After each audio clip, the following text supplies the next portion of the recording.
Take a slow breath in and let it out gently. Now, as you settle into this moment, I want you to ask yourself something softly, almost like a whisper to your own soul. What kind of relationship do I really have with money? For some people, money feels heavy, like pressure that never leaves. For others, it feels like possibility, a door opening to freedom and choice. Some spend their whole lives chasing it, yet never feel it stays long enough to rest. And there are also those who, when money comes, feel a strange guilt as though they don't deserve to hold it for long. Whatever your answer might be, I want you to know it is not random. These feelings are not accidents. The way you feel about money is energy. It's the reflection of stories that have lived inside you, shaping the way money enters and exits your life. Welcome to Silent Magnet, the space for self-growth, manifestation, and spiritual awakening. Tonight, or today, depending on when you hear this, we're going to walk into a deeper conversation together. A conversation not just about money as numbers, not just about saving or spending, but about money as energy. We'll explore how it moves, how it responds, and how you can align with it so that money feels less like a battle and more like a flow. Because abundance is not only about having more, it's about harmony, alignment. It's about creating a relationship with money that feels steady, supportive, and natural, the way a river flows without forcing itself. So, let me ask you again in another way. Why is it that some people seem to attract money effortlessly, while others work themselves to exhaustion and still find that it slips away? The truth is, it isn't only about luck, and it isn't only about hard work. It's about energy. Money is energy, and energy responds to frequency.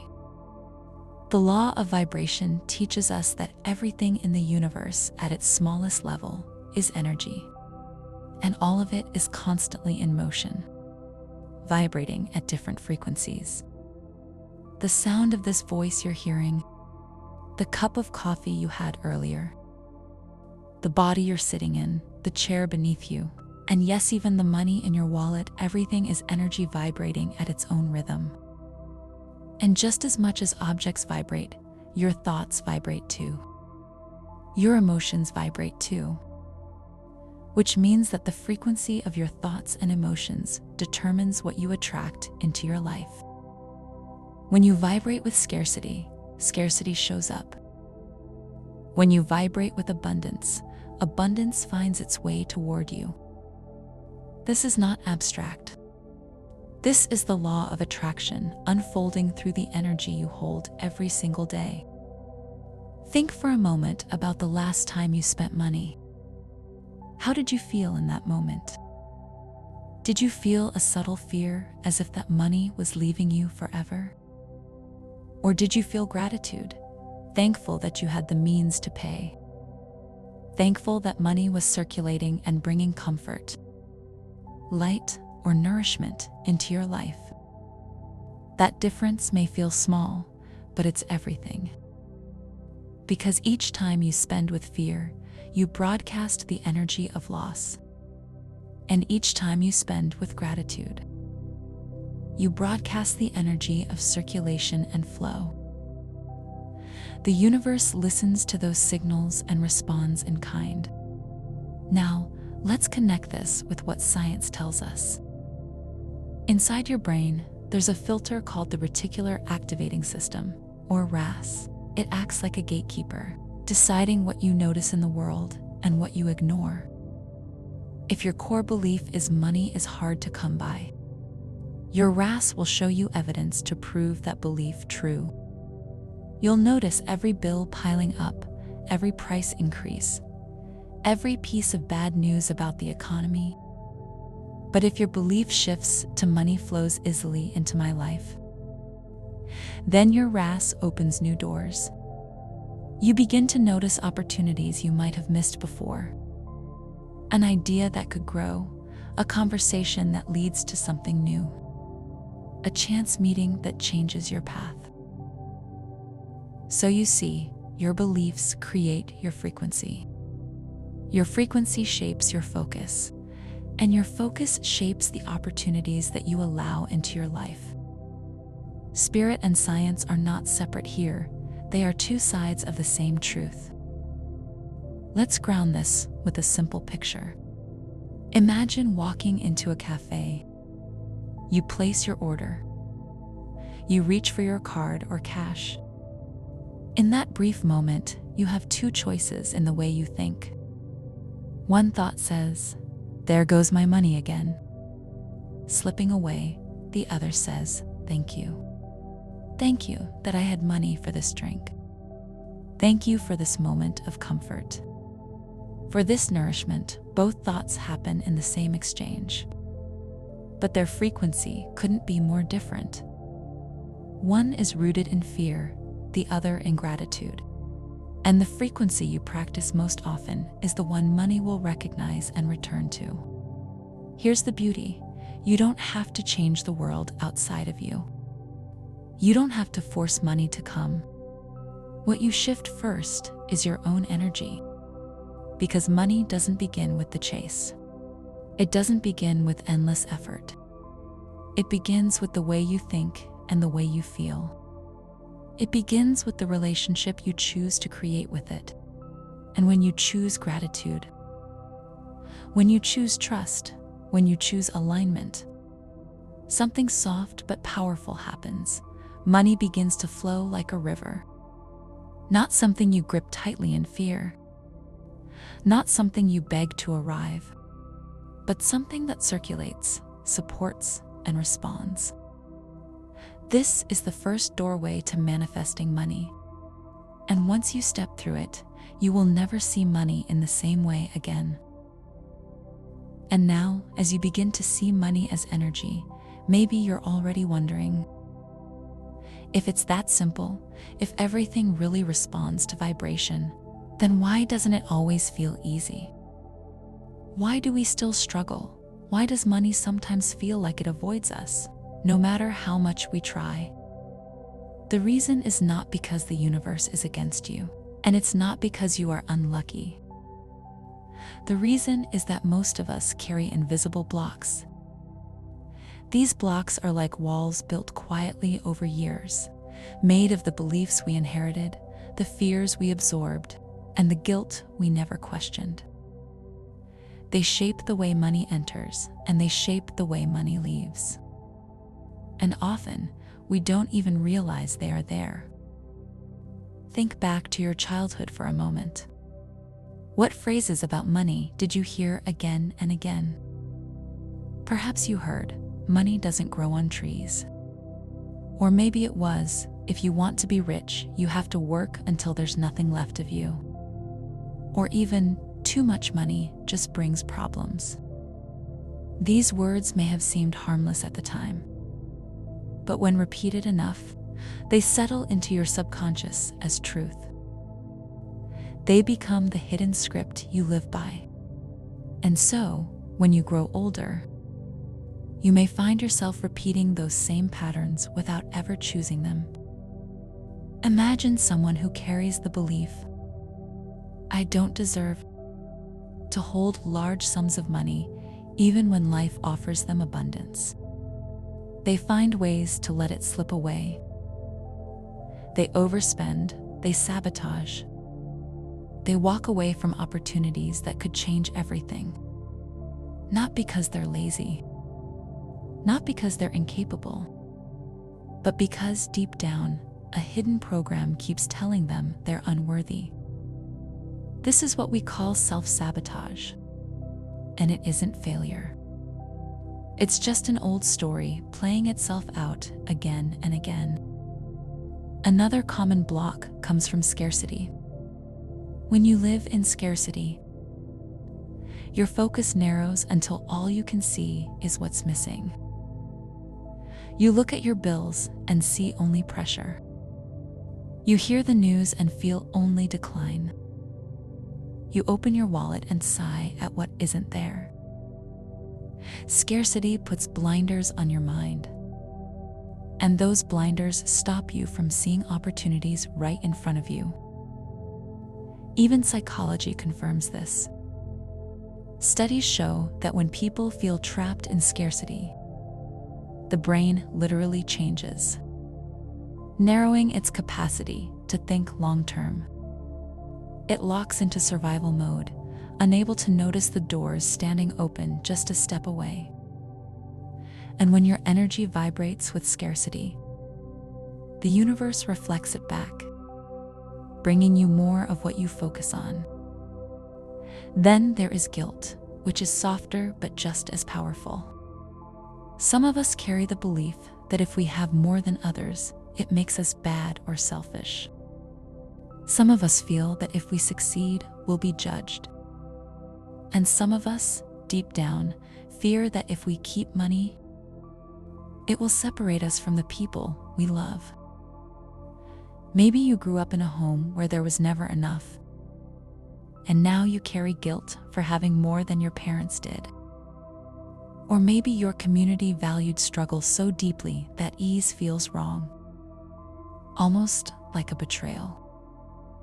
That guilt can show up in sneaky ways. You hesitate to ask for a raise even when you've earned it. You give away money as soon as you receive it, leaving nothing for yourself.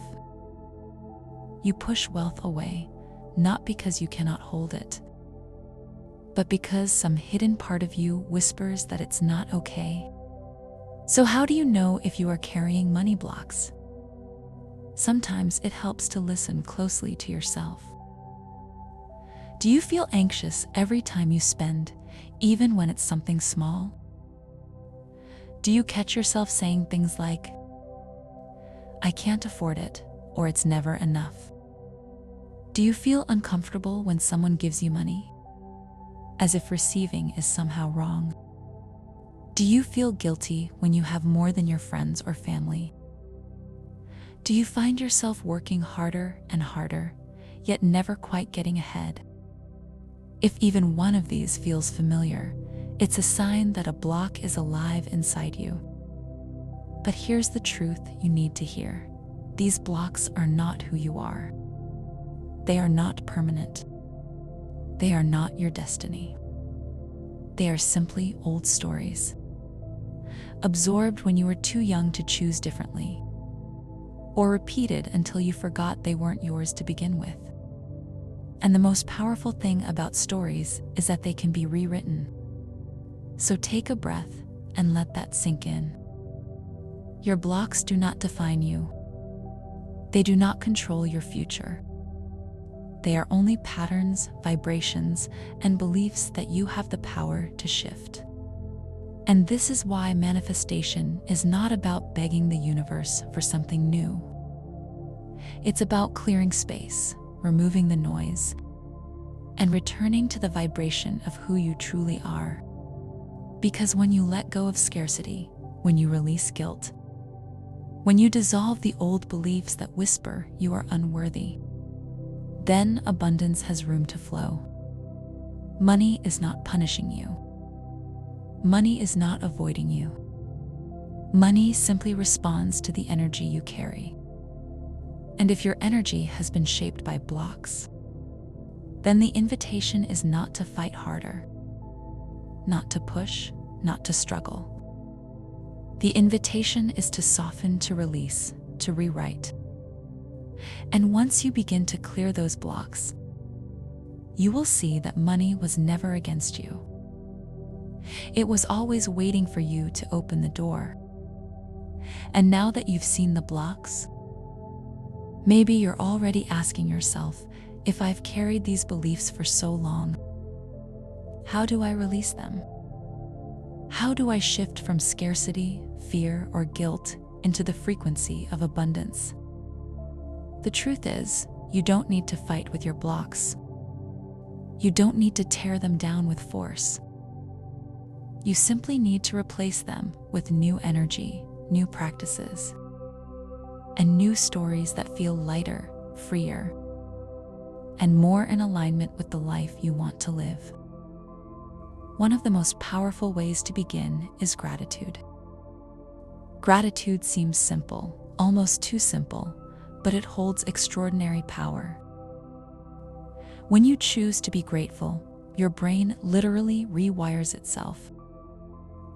You start to notice more reasons to give thanks. And the more you notice, the more arrives. Imagine paying your electricity bill. The old story might say, "There goes more money," but gratitude says, "Thank you for this light in my home. Thank you that I had the means to pay. Thank you for the comfort and safety this brings." The action is the same, but the energy is entirely different. And money responds to the energy you carry. Another doorway into abundance is visualization. Your mind doesn't know the difference between what you imagine vividly and what you experience in reality. When you picture yourself living with financial ease, when you feel the calm and joy of seeing your account full, your brain fires as though it's already true. And that pattern begins to draw more of the same into your life. So close your eyes and see it. Imagine opening your wallet and smiling. Imagine paying with ease. Imagine giving and receiving without tension. Don't just see the image, feel it in your body. Feel the joy, feel the safety, feel the freedom. That is the frequency of abundance. And then there are affirmations. The words you choose to plant in your subconscious, like seeds. At first, they may feel unnatural, as though you're pretending. But repetition, spoken with emotion, has the power to reshape even the deepest beliefs. Words like, "I am open to receiving wealth," or "money flows to me with ease," or even, "Abundance is my natural state." The more you repeat them with feeling, the more your subconscious begins to accept them as truth. And once your subconscious believes it, your outer world reflects it. But manifestation is not only about shifting your inner world. It also asks for movement, for inspired action. This is the part many people misunderstand. They think manifestation means waiting for money to fall from the sky. But in truth, once your vibration rises, ideas will come, nudges will appear, doors will open. You'll feel a sudden pull to reach out to someone, to start a project, to say yes to an opportunity. That is inspired action. It doesn't feel forced. It feels natural, almost obvious. Like the next step is simply waiting for you to take it. And when you do, it becomes the bridge between your inner alignment and your outer results. Let's bring this together with a small practice right now. Take a deep breath. Think of one recent expense, no matter how small. Instead of tension, whisper, "Thank you. Thank you that I could pay for this. Thank you that money moves through me and back to me." Now, close your eyes and imagine yourself receiving unexpected money, a gift, a bonus, an opportunity. Feel how good it feels to accept it with ease. And then affirm silently, "I am open to abundance. Money flows easily to me. I trust that the universe supports me." Let those words land not only in your mind, but in your body. What you've just done in these few moments is a simple yet complete practice. Gratitude shifted your frequency. Visualization tuned your energy to possibility. Affirmations reprogrammed your subconscious. And now, as you carry this energy forward, you'll notice ideas and opportunities arising, inviting you into action. And if part of you wonders whether this is real, Whether this is just imagination, remember this. Science tells us that gratitude rewires the brain for joy and possibility. Science tells us that visualization activates the same neural networks as real experience. Science shows us that affirmations influence the subconscious, and that inspired action changes behavior. Spirit and science are not separate here, they are woven together, each confirming what the other has always known. At first, these practices may feel awkward, but with time, they become natural. Gratitude becomes automatic. Visualization becomes exciting. Affirmations begin to feel like truth. And inspired action becomes effortless. That's when you know your energy has shifted. When abundance is no longer something you chase, but something you embody.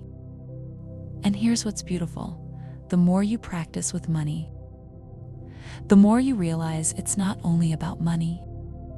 Abundance shows up in time, in love, in health, in joy. But money can be the doorway, the first step. The practice ground where you learn to align with flow. And once you learn it here, you can bring it everywhere. So let yourself soften into this. Abundance is not far away. It is not reserved for someone else. It is here now, waiting for you to tune in. And now, after hearing about energy, about blocks, about the ways to shift, you might still be asking yourself, does this really work in real life?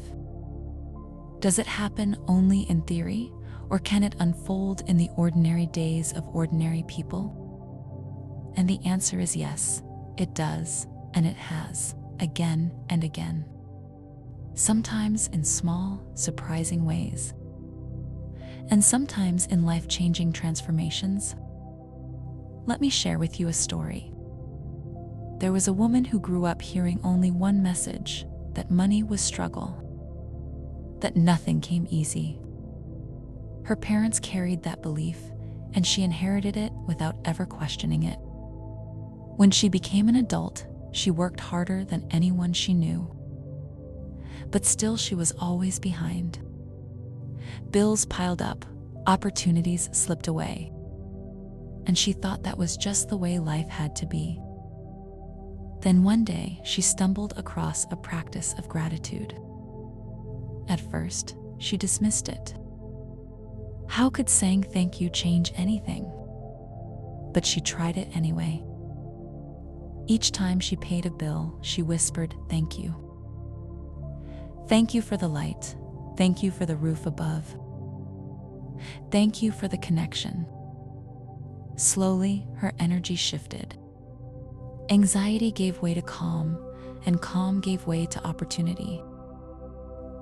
First, it was a side project, then a promotion, then unexpected income. She realized one day that her life no longer revolved around struggle. Money wasn't a constant battle anymore. It was flow. And then there was a man who dreamed of speaking on stage. But he told himself it was unrealistic. Who would listen? Who would pay? Who would care? Still, he practiced. He visualized himself speaking. He affirmed every day, "My voice is valuable. Opportunities find me." One morning, he felt a nudge to post a simple video online. It was unpolished, but it was real.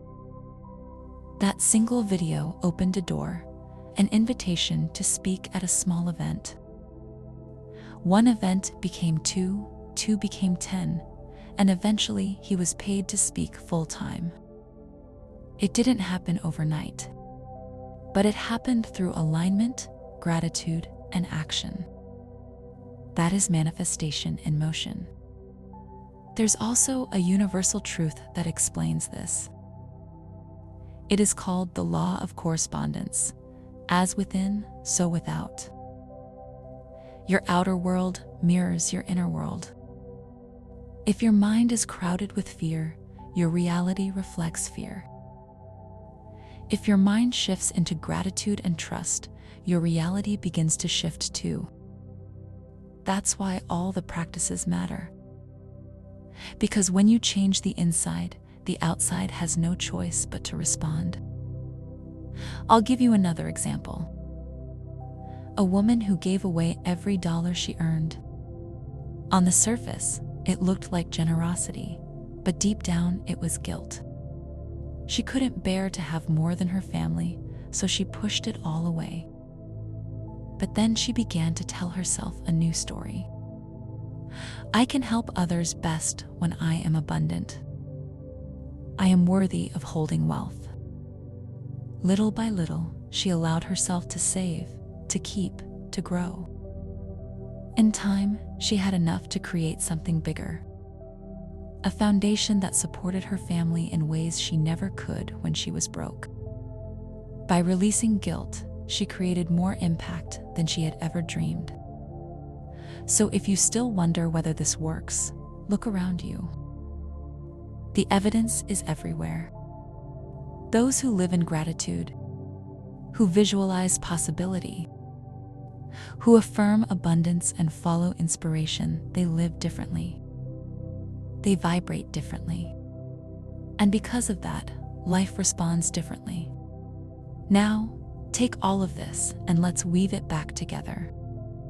Money is energy. It responds to frequency. Blocks like fear, guilt, and scarcity are only old stories. And stories can be rewritten. You rewrite them by practicing gratitude until it feels natural, by visualizing until it feels real, by affirming until it feels true, and by taking inspired action until results begin to appear. Step by step, day by day, you reshape your relationship with money. And when that relationship changes, the flow of money changes with it. Before you close your eyes tonight, try something simple. Write down 3 things you are grateful for financially. It doesn't matter how small. It could be the meal you ate, the roof over your head, or even just a coin in your pocket. Then close your eyes and imagine money flowing to you. See yourself receiving it. Feel the ease of it. Whisper to yourself, I am open to abundance. Money flows easily to me. I trust that the universe supports me. And then let it go. Sleep and trust. Because money doesn't come when you grip it with fear. It comes when you align with ease. So let me leave you with this. Money is not an enemy. It is not punishment. It is not a test you are failing. Money is energy, and energy responds to you. When you meet money with fear, it resists.